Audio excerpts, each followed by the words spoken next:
அனைவருக்கும் வணக்கம். என் பேர் வைரமுத்து. நான் கடந்த 2024 நம்ம தமிழ்நாடு கவர்மெண்ட் நடத்தின காம்படிட்டிவ் எக்ஸாமில் Chennai metropolitan and water supply and sewage போர்டில் அசிஸ்டன்ட் இன்ஜினியர் எலக்ட்ரிக்கல் பிரிவில் செலக்ட் ஆகியிருக்கேன்.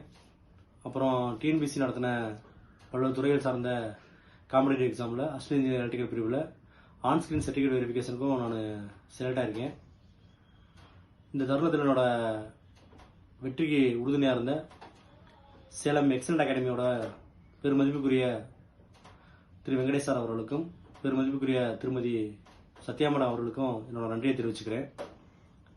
ஃபர்ஸ்ட் நான் எப்படி இந்த அகாடமியோட பயணப்பட்டேன் அப்படின்னா, கடந்த 2023 நான் காம்படிட்டிவ் எக்ஸாமுக்காக ப்ரிப்பேர் ஆகியிருந்தேன்.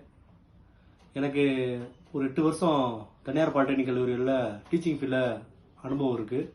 அந்த அனுபவத்தை பயன்படுத்தி நான் செல்ஃபாக ப்ரிப்பேர் பண்ணியிருந்தேன். ப்ரிப்பேர் பண்ணி நான் 2023 அந்த எக்ஸாமில் அட்டன் பண்ணி பார்த்தேன். ஆனால் என்னால் நினச்ச அளவுக்கு என்னால் மார்க்ஸ் எடுக்க முடியல. அதுக்கப்புறம் என்னோடய நண்பர் வட்டாரத்தோட அறிவுரையின் பிரகாரம் ஏதாவது ஒரு கோச்சிங் சென்டர் ஜாயின் பண்ணலாம் அப்படின்னு முடிவு பண்ணேன். அப்படி பண்ணும்போது பல கோச்சிங் சென்டரோட யூடியூப் வீடியோக்களையும் பார்த்தேன். பர்சனலாக அவங்க அகாடமிக்கு ஃபோன் பண்ணி டெமோ கிளாஸ் வாங்கி பார்த்தேன். அப்போ எனக்கு ரொம்ப பிடிச்சி போனது நம்ம எக்ஸலண்ட் அகாடமியோட வீடியோக்கள்.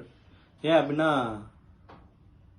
அந்த வீடியோக்கெல்லாம் பார்த்தீங்கன்னா ரொம்ப சப்ஜெக்ட் வந்து ரொம்ப இன்டெப்த்தாகவும் நல்ல பேஸோட கிளாஸ் நடத்திருந்தாங்க. சரி, நம்ம அகாடமியோட ஃபோன் பண்ணி நம்ம ஜாயின் பண்ணிக்கலாம் அப்படின்னு சொல்லி ஃபோன் பண்ணேன். ஃபஸ்ட் நான் டெஸ்ட் பேஜ் தான் வாங்கினேன். மேடம் ஃபோன் பண்ணி கேட்கும்போது டெஸ்ட் பேஜ் கிடைக்குமான்னு கேட்டேன். அவங்க வந்து 2024 ஒரு எக்ஸாம் வருது, அதுக்கு நான் டெஸ்ட் பேஜ் ப்ரொவைட் பண்ணுறேன் அப்படின்னு சொல்லி 3 டெஸ்ட் பேஜ் வச்சுருக்கோம் அப்படின்னு மாதிரி சொன்னாங்க. ஃபஸ்ட்டு சாப்டர் வைஸு, அப்புறம் யூனிட் வைஸு, அப்புறம் மாடல் டெஸ்ட் எக்ஸாம் அப்படின்னு மாதிரி சொன்னாங்க. நான் சாப்டர் வைஸ் வாங்கினேன். இப்போ ஒரு யூனிட் எடுத்துக்கிட்டிங்கன்னா பல்வேறு சாப்டர்கள் இருக்கும். அந்த ஒவ்வொரு சாப்டருக்கு பார்த்தீங்கன்னா 50 கொஸ்டின் கொடுத்துருந்தாங்க. அந்த கொஸ்டினோட குவாலிட்டி பார்த்தீங்கன்னா நல்ல கேட் எக்ஸாமுக்கு ஈக்குவலான குவாலிட்டிக்கு அந்த கொஸ்டின் குவாலிட்டி இருந்துச்சு. ஒவ்வொரு சாப்டருக்கு 50 கொஸ்டின் ப்ளஸ் ஒவ்வொரு யூனிட்டுக்கு பார்த்தீங்கன்னா 500 கொஸ்டின் குறையாமல் இருந்துச்சு. இந்த கொஸ்டினை படித்தா நம்ம மேக்ஸிமம் நம்ம என்ன நல்லா ஸ்கோர் பண்ணலாம்.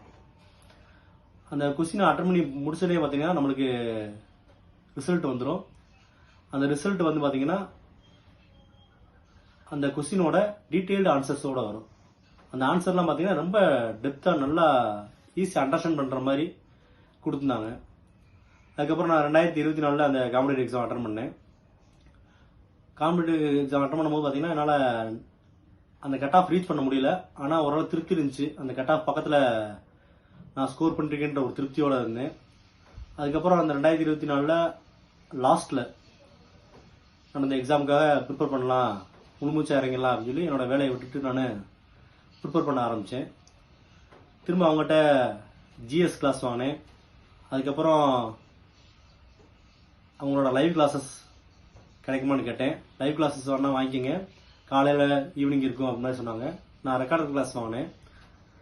ரெக்கார்டர் கிளாஸ் பார்த்தீங்கன்னா ஒவ்வொரு கிளாஸ் பார்த்தீங்கன்னா 1.5 hour அப்படின்னு இருக்கும். பார்த்தீங்கன்னா நிறையா கிளாஸஸ் நடந்தாங்க. எக்ஸாம் பார்த்தீங்கன்னா எலக்ட்ரிக்கல் மிஷின்ஸ் எடுத்துகிட்டே பார்த்தீங்கன்னா 30+ கிளாஸஸ் நடக்கும்.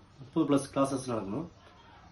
ஒவ்வொரு கிளாஸும் 1.5 மணி நேரம் ரொம்ப டெப்த்தாக நடத்துனாங்க. நல்லா சப்ஜெக்ட் நாலேஜ் சாருக்கு எப்படி இருக்கு பார்த்தீங்கன்னா ரொம்ப நல்ல நாலேஜ், ரொம்ப பேஸ்லேருந்து நடத்துவாங்க. பேஸ்ல நடத்தும் ஈஸியாக நம்ம அண்டர்ஸ்டாண்ட் பண்ணிக்கலாம். ஒவ்வொரு கொஸ்டின் எடுத்துட்டாங்கன்னா அந்த கொஸ்டின்லேயே பார்த்தீங்கன்னா ஒரு 1.5 hour பார்த்தீங்கன்னா ஒரு 10 கொஸ்டின் எடுக்கிறாங்க வைக்கோங்க. அந்த 10 கொஸ்டினுக்கும் நல்லா டெப்த் நாலேஜ் கொடுத்துருவாங்க, நல்லா நடத்தினாங்க. அதாவது ஒரு உலக வழக்கு ஒன்று இருக்குது, நீ கற்றதை பிறருக்கு பற்ற வைத்து பார், சமுதாயம் ஒளி பிறக்கும் அப்படின்னு சொல்லுவாங்க. அந்த மாதிரி நிறையா பேருக்கு அந்த ஒளியை நம்மளுக்கு ஏற்படுத்தி கொடுத்துருக்காங்க. நம்ம அகாடமிலேருந்து பார்த்தீங்கன்னா நிறைய அசிஸ்டன்ட் இன்ஜினியர் செலக்ட் ஆகிருக்காங்க, அசிஸ்டன்ட் டைரக்டர் செலக்ட் ஆகிருக்காங்க, அசிஸ்டன்ட் மேனேஜர் லெவலில் செலக்ட் ஆகிருக்காங்க, டிஆர்பி நடத்தின பாலிடெக்னிக் நடத்தின லெக்சரர் போஸ்ட்டுக்கு நிறையா செலக்ட் ஆகிருக்காங்க. அதே டிஆர்பி நடத்தின இன்ஜினியரிங் காலேஜ் நடத்தின அசிஸ்டன்ட் ப்ரொஃபஸருக்கு நிறையா செலக்ட் ஆகிருக்காங்க. அண்ணா யூனிவர்சிட்டி நடத்தின அசிஸ்டன்ட் ப்ரொஃபஸருக்கு நமக்கு அகாடமிலேருந்து நிறையா பேர் செலக்ட் ஆகிருக்காங்க. இப்படி நிறையா பேரோட வாழ்க்கையில் நிறையா நல்ல ஒளியேற்றி வச்சு நல்லா வாழ்க்கையை தந்திருக்காங்க. இந்த தருணத்தில் அவங்களுக்கு நன்றியை சொல்லிக்கிறத ரொம்ப சந்தோஷப்படுறேன். நன்றி, வணக்கம்.